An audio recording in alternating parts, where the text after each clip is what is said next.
Hey, what's going on, guys? Silver Cage of Darkness here, and today I'm going to be showing you guys my top 10 favorite anime of the first half 2015. So this will be ranging from January 2015 to June 2015.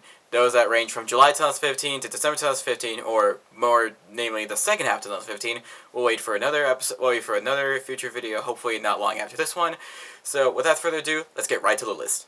Up at my number 10 is Kekai Sen. Wild and wacky is what I call this series. Kekai 7 might be the most fun series from the first half of 2015, in my personal opinion, even with the series finale being delayed until further notice due to production and scheduling issues at the time.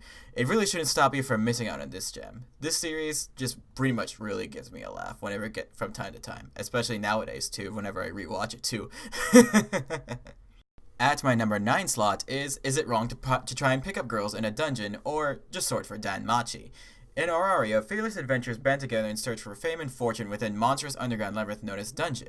But while riches and renown are incentive enough for most, Belcrano, would-be hero extraordinaire, has bigger plans. He wants to pick up girls. He is wrong to face the perils of dungeon alone in a single-member guild blessed by a failed goddess? Maybe.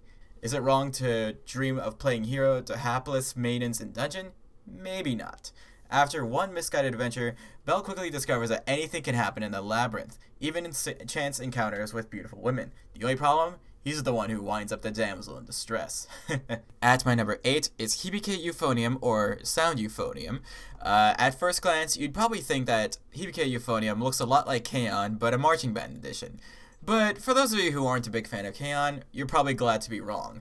Not only the music is delightful, but the characters are really well written too. I really like the characteristics in this series. They're just more, they give a more better detail than compared to K-On!, where majority of the time it's mainly about like tea and just mainly focus.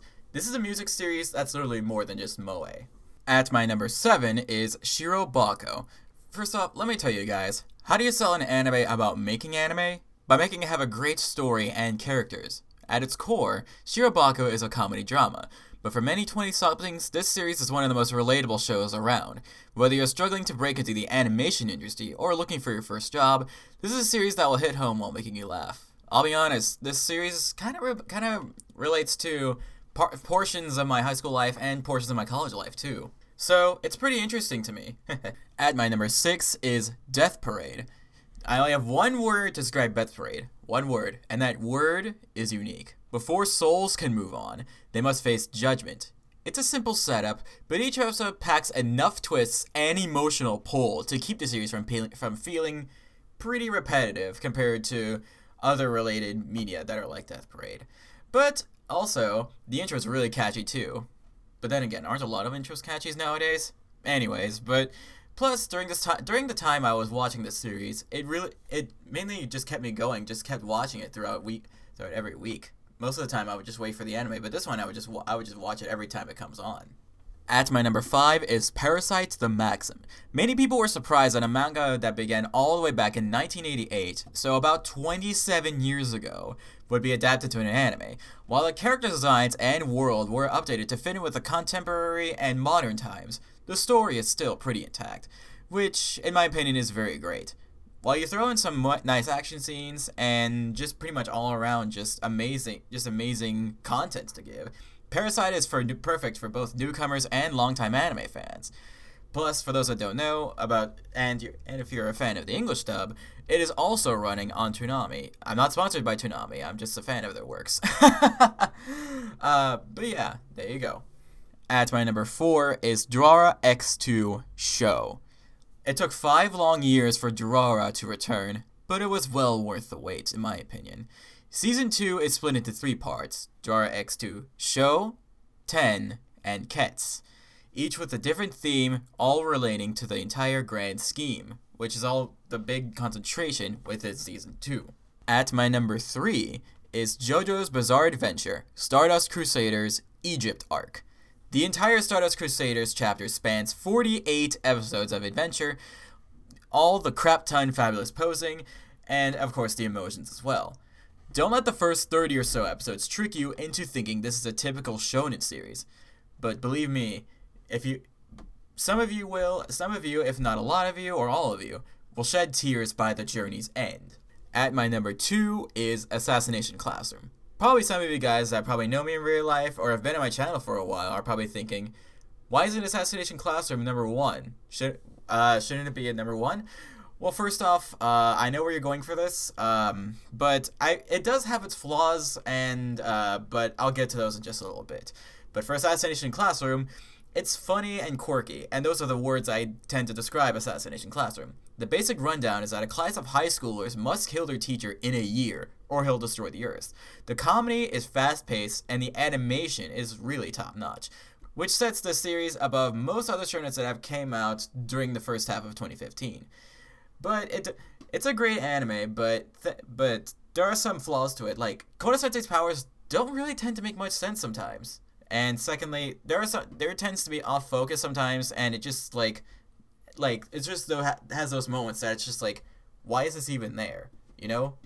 Before I go to number 1 in my list, here are a couple honorable mentions that were originally going to make it to the top 10, but kind of had to make room for the others that made it to the top 10. Now keep in mind, I don't like these. It's not that I favor these anime over the others, or that other people do more rather. So for some people, it's just some anime that I really did enjoy throughout the first half of 2015.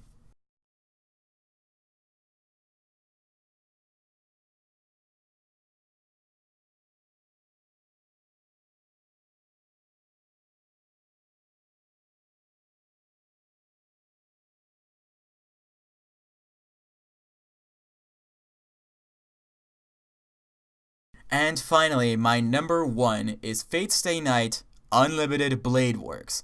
Ufotable worked their magic with their unlimited budget works. The animation is better than I, or probably even some of you guys too, have ever seen. The story is tense, and the action is just pure eye candy. Unlimited Blade Works is not the Fate Stay Night anime you remember. The plot is full of new twists and turns, and it comes with a visual upgrade that puts other budget TV anime to shame. At a glance, Unlimited Blade Works seems to follow the usual anime runtime pattern, as its first half is also technically 13 episodes long. However, it has some hidden runtime that helps the anime sidestep this problem. There is an hour-long Zero episode that spent its time following Rin and setting up her circumstances and character. Then there are 2 other hour-long episodes within the series as well. This additional runtime allows the anime to overall have nearly perfect pacing. It is exactly as long as it needs to be to tell the story it wants to tell. The show never feels uselessly drawn out or overly rushed. It is an excellent alternate version of a popular story filled with new twists and turns that will engross fans and newcomers alike. It has marvelous action, well-developed characters, and visuals that are simply without equal. Fate Stay Night Unlimited Blade Works is not to be missed. So yeah, guys, thank you guys so much for watching my top 10 favorite anime of the first half of 2015. Be sure to look out for the second half of 2015 later on, probably sometime soon in the future. But do you agree with this list? Do you like this list? Do you not like this list? What's your top 10 favorite anime of the first half of 2015? Let me know what you guys think in the comments, or even just your favorite anime from all around of 2015. Also, click that like button down below, and why not subscribe for more awesome anime-related videos. And as usual, guys, I will see you guys next video. Jamata!